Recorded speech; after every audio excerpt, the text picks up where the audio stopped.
अब तक चीन ही प्रोडक्शन और मैन्युफैक्चरिंग के मामले में टॉप पर था, मगर इस बार उसे मुंह की खानी पड़ी है। ताजा सर्वे में यह बात सामने आई है कि भारत मैन्युफैक्चरिंग में चीन और वियतनाम से कहीं आगे निकल चुका है। कैसे हुआ यह संभव, देखिए इस रिपोर्ट में।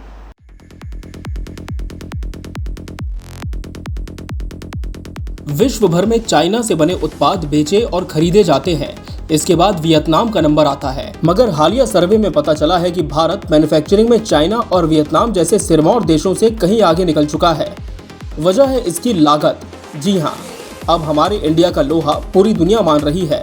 बताया जा रहा है कि भारत में मैन्युफैक्चरिंग की लागत दुनिया भर में सबसे कम है और ये खुलासा हुआ है US news and world report में, जिसके मुताबिक चीन और वियतनाम को भी पछाड़ते हुए हमारे देश भारत ने दुनिया के सबसे कम लागत वाले मैन्युफैक्चरिंग देश का टाइटल हासिल कर लिया है।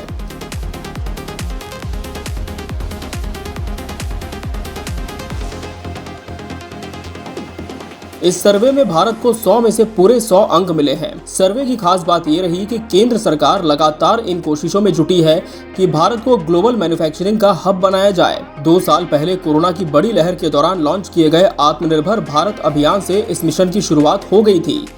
इसके लिए विदेशी कंपनियों को लुभाने का दांव चला गया और प्रोडक्शन लिंक्ड इंसेंटिव यानी PLI जैसे स्कीम्स के जरिए दुनिया की बड़ी बड़ी कंपनियों ने भारत में मैन्युफैक्चरिंग की शुरुआत भी की। इसके अलावा कंप्लायंस का बोझ घटाने से भी भारत के मैन्युफैक्चरिंग सेक्टर को बड़ा फायदा मिला है।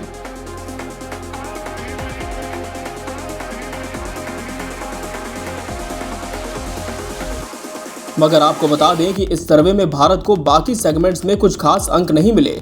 इस सर्वे रिपोर्ट ने 73 मापदंडों पर 85 देशों का मूल्यांकन किया था। इन खूबियों को 10 सब सेगमेंट्स में बांटा गया, जिसमें साहसिक, चपलता, उद्यमिता, बिजनेस के लिए खुला, सामाजिक मकसद और जीवन की गुणवत्ता शामिल रहे। मैन्युफैक्चरिंग की लागत में पूरे अंक बटोरने के बावजूद भारत दूसरे कई पैमानों में बाकी देशों से पीछे रह गया। भारत ने फेवरेबल टैक्स एनवायरनमेंट में 100 में से 16.2 और नॉट करप्ट सेगमेंट में 18.1 पॉइंट्स प्राप्त किए हैं। देश ने आर्थिक रूप से स्थिर सब सेगमेंट में 9.9 स्कोर किया।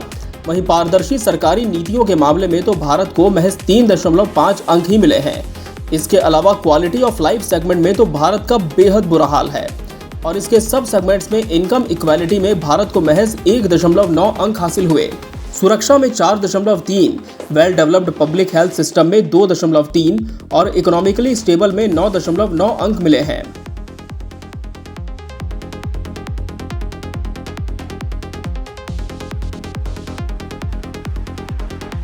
पचासी देशों को जिन 73 पैमानों पर मापा गया है, उसमें सभी सेगमेंट्स के नतीजों के आधार पर भारत को 31वीं रैंकिंग मिली है। वहीं ओपन फॉर बिजनेस कैटेगरी में भारत 37वें स्थान पर है। इसी सेगमेंट की सब कैटेगरी थी मैन्युफैक्चरिंग लागत, जिसमें भारत को 100% अंक प्राप्त हुए हैं।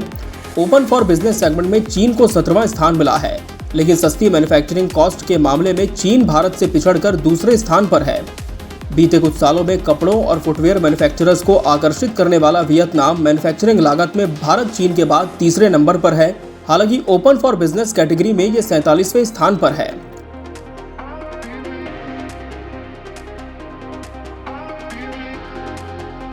इस लिस्ट में एक ऐसा देश भी रहा जिसने सभी पैमानों के स्कोर के आधार पर टॉप किया है। ये देश रहा स्विट्जरलैंड।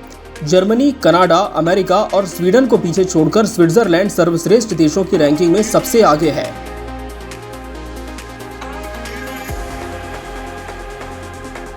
आपको बता दें कि बीते कुछ सालों में चीन ने जहां अपनी मैन्युफैक्चरिंग के दम पर तरक्की की है, तो भारत की ग्रोथ का आधार सर्विस सेक्टर रहा है। लेकिन कोरोना के बाद जिस तरह से वैश्विक समीकरण बदले हैं और भारत ने अपने मैन्युफैक्चरिंग सेक्टर को आकर्षक बनाया है, उससे सर्विस के साथ साथ ये सेक्टर मिलकर एक ऐसा कॉम्बो बना सकते हैं कि भारत को ग्रोथ के लिए दमदार डबल इंजन मिल सकता है। सर्विसेज में ग्रोथ की वजह भारत में अंग्रेजी बोलने वाली सस्ती मैन पावर है, जो आगे भी इसी तरह काम करती रहेगी और देश की ग्रोथ में योगदान देगी। लेकिन अगर इस बीच भारत ने मैन्युफैक्चरिंग में चीन को पीछे छोड़ दिया, तो फिर देश को दुनिया के दिग्गज इकोनॉमी बनने से कोई नहीं रोक सकता। इसके बाद बैंक ऑफिस ऑफ वर्ल्ड के साथ साथ वर्ल्ड फैक्ट्री का तमगा भी भारत को मिल सकता है। बहरहाल देखना होगा कि भारत कब तक बचे हुए सेगमेंट्स में तरक्की करते हुए अगली बार इस लिस्ट में टॉप पर आता है।